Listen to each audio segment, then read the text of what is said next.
আমার নাম রামকৃষ্ণ, আমি ফিজিওথেরাপি ছাত্র। আমার দ্বিতীয় প্রশ্ন হলো, সবকিছুই কেউ সৃষ্টি করেছে, তাহলে ঈশ্বর তাকেও অবশ্যই কেউ সৃষ্টি করেছে। আল্লাহ শব্দটার অর্থ কি?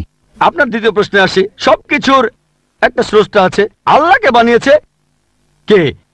যদি কেউ বলে সবকিছুরই একটা স্রষ্টা আছে, কথাটা ঠিক নয়। সব সৃষ্ট জিনিসের স্রষ্টা আছে, আল্লাহ তাআলার সংজ্ঞা হচ্ছে তাকে কেউ। আসসালামু আলাইকুম রহমাতুল্লাহি ওয়া বারাকাতুহু। ডক্টর জাকির নায়েকের কিছু লেকচার শুনবো আমরা। ভিডিওটি আগে না টেনে পুরোটা দেখার চেষ্টা করব। যে সহিহ হাদিস কোরআন দ্বারা প্রমাণিত কিছু কিছু দোয়া সূরা আছে, বহুত গুরুত্বপূর্ণ। ওই সূরাগুলো আমাদেরকে জানা দরকার ও কাজে লাগবে।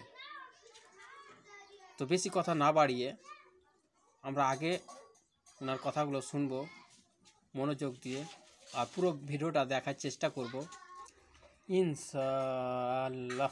আমার নাম রামকৃষ্ণ, আমি ফিজিওথেরাপি ছাত্র। আমার দ্বিতীয় প্রশ্ন হলো, সবকিছুই কেউ সৃষ্টি করেছে, তাহলে ঈশ্বর তাকেও অবশ্যই কেউ সৃষ্টি করেছে। আল্লাহ শব্দটার অর্থ কি?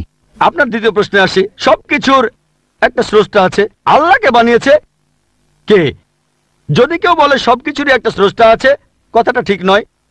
সব সৃষ্ট জিনিসের স্রষ্টা আছে, আল্লাহ তাআলার সংজ্ঞা হচ্ছে তাকে কেউ সৃষ্টি করেনি। যখনই বলবেন কে আল্লাহকে বানিয়েছে, সে আল্লাহ নয়। আল্লাহ তাআলার সংজ্ঞা হচ্ছে তিনি সৃষ্টি হননি। ধরেন এক লোক আপনাকে বলল যে ভাই, আমার বন্ধু জন, সে হাসপাতালে ভর্তি হয়েছে, সে একটা বাচ্চার জন্ম দিয়েছে। বলতে পারবেন এই বাচ্চাটা ছেলে না মেয়ে? বলতে পারবেন?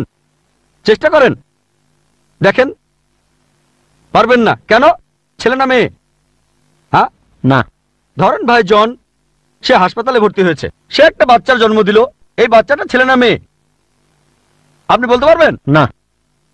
না। 50% চান্স ছেলে না মেয়ে। লোকজন সবাই হাসছে কেন? বলতে পারবেন?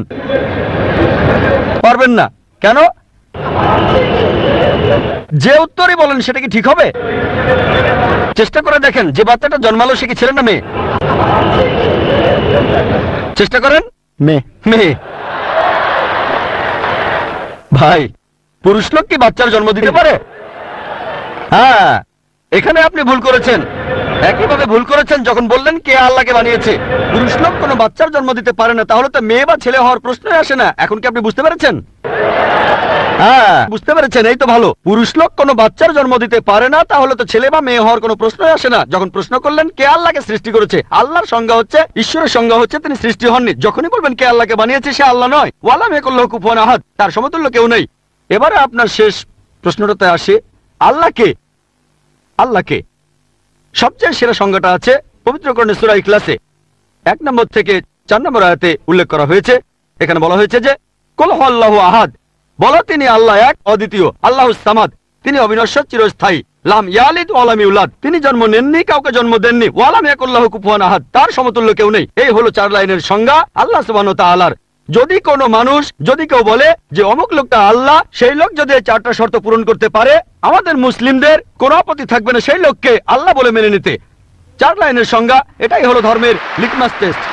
আল্লাহ তাআলার সংজ্ঞা প্রথমটা হলো কুল হুয়াল্লাহু আহাদ, বলো তিনি আল্লাহ এক, অদ্বিতীয়। আল্লাহুস সামাদ, আল্লাহ অবিনশ্বর, চিরস্থায়ী। লাম ইয়ালিদ ওয়া লাম ইউলাদ, তিনি জন্ম নেননি, কাউকে জন্ম দেননি। ওয়া লাম ইয়াকুল লাহু কুফুয়ান আহাদ, তার সমতুল্য কেউ নেই। যদি হিন্দু ধর্মগ্রন্থগুলো পড়েন, সেখানেও একই রকম কথা বলা হয়েছে, কুল হুয়াল্লাহু আহাদ। এটা পাবেন আপনাদের ছান্দোগ্য উপনিষদে 6 নম্বর অধ্যায় 2য় অনুচ্ছেদের 1ম পরিচ্ছেদে। এক্কামে বিদিতাম, ঈশ্বর মাত্র একজন, দ্বিতীয় কেউ নেই। দ্বিতীয় টেস্ট আল্লাহুস সামাদ, আল্লাহ অবিনশ্বর, চিরস্থায়ী। ভগবত গীতা 10 অধ্যায়ে 3 অনুচ্ছেদ বলছে, আমাকে বলা হয় এই বিশ্ব জগতের প্রভু, আমি জন্ম নেইনি, কোনো শুরু নেই। তৃতীয় টেস্ট লাম ইয়ালিদ ওয়া লাম ইউলাদ, তিনি জন্ম নেননি, কাউকে জন্ম দেননি। আর শ্বেতাক্ষেত্র উপনিষদে আছে 6 নম্বর অধ্যায়ের 9 অনুচ্ছেদে, নাচাই সাকাসিজ জানিতা নাচা দীপা, ঈশ্বরের কোনো প্রভু নেই, তার কোনো বাবা মা নেই। মহান ঈশ্বরের কোনো বাবা নেই, তার কোনো মা নেই। তারপর ওয়ালাম ইয়াকুল লাহু কুফুয়ান আহাদ, তার সমতুল্য কেউ নেই। আর শ্বেতাক্ষেত্র উপনিষদে বলা হয়েছে 4 নম্বর অধ্যায়ের 19 অনুচ্ছেদে আছে। এছাড়াও যজুর্বেদ 32 অধ্যায়ের 3 অনুচ্ছেদে বলা হয়েছে, নাতাস্তি প্রতিমা আস্তি, মহান ঈশ্বরের কোনো প্রতিমা নেই, কোনো মূর্তি নেই, কোনো ছবি নেই, কোনো ফটোগ্রাফ নেই, কোনো ভাস্কর্য নেই। এটা কে বলেছে? যজুর্বেদ 32 অধ্যায় 3য় অনুচ্ছেদ বলেছে একই কথা, ওয়ালাম ইয়াকুল লাহু কুফুয়ান আহাদ। যদি কেউ বলে যে অমুক লোকটা হচ্ছে আল্লাহ, যদি সেই লোক এই 4টা শর্ত পূরণ করে, আমরা মুসলিমরা কোনো রকম আপত্তি ছাড়াই সেই লোককে আল্লাহ বলে মেনে নেব।